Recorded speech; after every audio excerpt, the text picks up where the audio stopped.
a media report suggests the U.S. is working toward an agreement that would normalize relations between Saudi Arabia and Israel.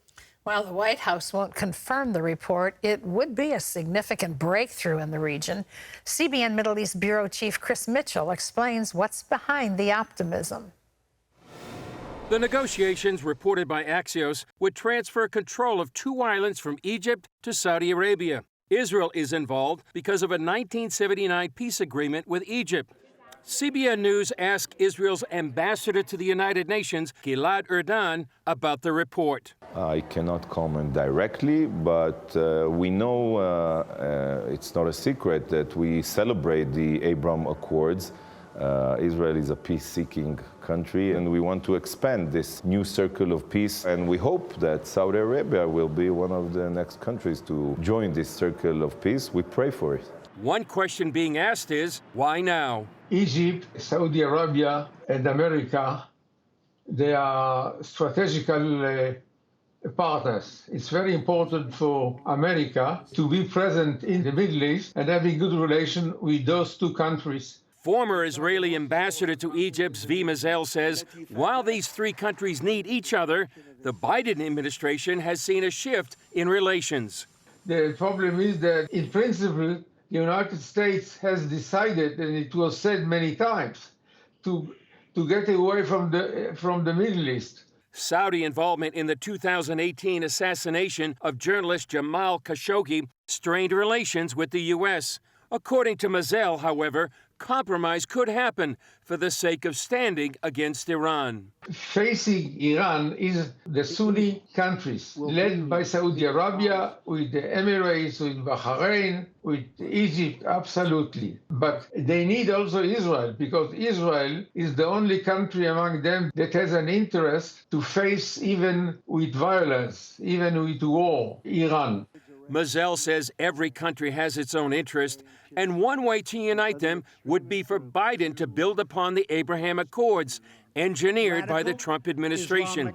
Those agreements saw the United Arab Emirates, Bahrain, Sudan, and Morocco normalize relations with Israel. They gave them a very important aim to be together on economic and security basis. It was a big success. Now Biden, since his election, he has done nothing to encourage other Arab countries to join those Abraham Accords. Mazel says Biden took a positive step by keeping the Iranian Revolutionary Guard Corps on the terror list, although negotiations to sign a nuclear deal are ongoing. Going back to the JCPO, no, absolutely. The nuclear agreement to Iran is not an opening, absolutely not. It's the beginning of the end and a kind of corridor to war. If the reported island deal were to succeed, it could possibly expand the Abraham Accords-style relations, and that would open the door to more economic cooperation in the Middle East and strengthen the coalition standing against Iran. Gordon? Well, Chris, these rumors that Saudi Arabia was going to join the Abraham Accords go all the way back to the Trump administration. So what are the main issues bringing about this potential diplomatic breakthrough? Well, Gordon, I think the main issues right now, two of them are oil in Iran. All these nations that are involved, Egypt, Israel, and Saudi Arabia here in the Middle East, you know, they all see Iran as a mortal enemy, and with Iran wanting to dominate the entire region. Saudi Arabia, they want the protection from Iran's terror proxies, especially the Houthis in Yemen, literally right on their border, that have been firing ballistic missiles into Saudi Arabia. They want a commitment by the U.S. that will guarantee their security. And then, of course, Gordon, with gas prices hitting historic highs in the U.S., the Biden administration, they want Saudi Arabia to pump more oil to the U.S. and global markets to reduce the price of oil and then the price of gas. And one other issue, Gordon, would be that the U.S. wants Saudi Arabia to shift their policies away from Russia and China and back to the U.S. Well, you recently traveled to Bahrain and the UAE and met with many of the leaders there. What did you hear about the Abraham Accords? Yeah, Gordon, I went with a delegation led by Joel Rosenberg. He's the author, editor-in-chief, who's been on the 700 Club many times, editor-in-chief of All Israel News. Here's some of the main themes we heard from a number of leaders there in the UAE, Bahrain, and actually here in Israel. First, there's really a deep commitment to the Accords.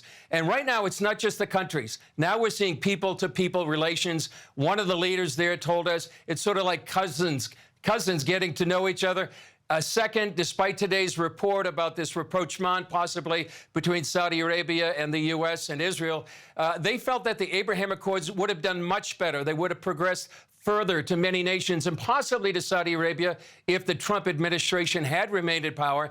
And having said that, former U.S. Ambassador to Israel, Dan Shapiro, he wrote recently that there are discussions underway right now for President Biden to visit Saudi Arabia next month. And finally, Gordon, they emphasized that Iran is their number one threat. In fact, we heard from Bahrain's Ministry of Interior, and he told us there are three main threats: were Iran, Iran, and Iran. Well, this coming Sunday, Israelis will be celebrating Jerusalem Day. Tell us what that is and why are so many concerned about the possibility of another war between Hamas and Israel? Well, 55 years ago, on the Hebrew calendar, this Sunday, they marked the reunification of the city of Jerusalem during the 1967 Six-Day War. That was commemorated by that docudrama that you produced, Gordon, and CBN issued, In Our Hands, The Battle for Jerusalem. And right now, security forces here in Israel are on high alert because on Sunday, thousands of Israelis are going to be marching in and around the old city with flags, with Israeli flags, and they'll be singing and dancing. And they're also going through the Muslim quarter. The Palestinians on the other side are warning of an explosion because of the march. And the fear right now here in Jerusalem, Gordon, is that another war is going to break out just like it did last year. During last year's march, Hamas began firing from the Gaza Strip to missiles all the way, almost reaching here in Jerusalem. And lately, with terror attacks, with 20 Israelis dead in the last several weeks, riots on the Temple Mount. Some say this is like a perfect storm gathering, and that's why it's so important for people around the world to be praying for the peace of Jerusalem. Well, Chris, we'll certainly be doing that. Thanks for joining us and being with us. That film, In Our Hands, that Chris mentioned, directed by Erin Zimmerman, written and directed by her. We're going to be re-releasing it next week to commemorate on our calendar, not the Jewish calendar, on our calendar, the Six-Day War, the reunification of Jerusalem, quite possibly the biggest prophetic fulfillment in my generation. And it's a wonderful film. Erin has done a wonderful job with it. We'll re-release it next week.